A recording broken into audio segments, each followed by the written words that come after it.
May dalawang tao na nagtayo ng bahay. Magkatabi ang lupa, pareho ang kamay. Ang isa'y humukay, sa bato tinayo. Kahit mahirap sinikap at tinapos.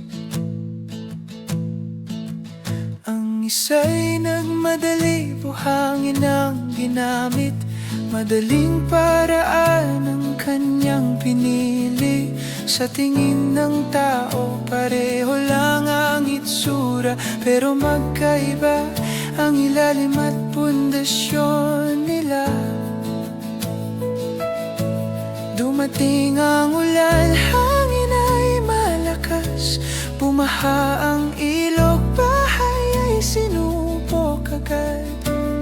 Hindi ang bagyo ang dahilan ng pagbagsak, kundi ang pundasyong hindi naging matibay.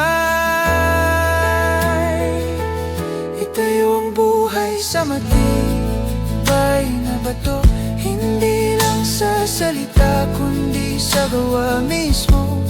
Kapag dumating ang problema at pagsubok, ang buhay na sumusunod ay mananatiling buo.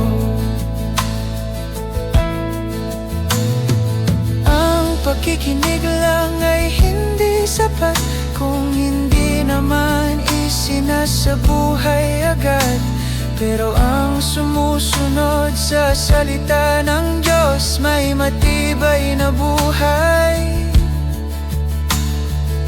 Sa anumang unos, itayo ang buhay sa matibay na bato, hindi lang sa salita kundi sa gawa mismo.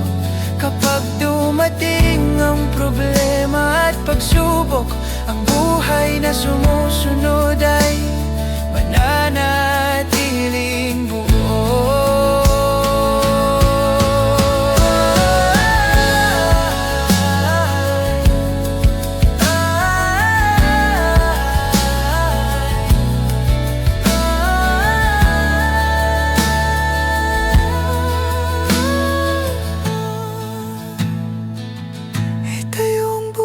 Sa matibay na bato, hindi lang sa salita kundi sa gawa mismo. Kapag dumating ang problema at pagsubok, ang buhay na sumusunod ay mananatiling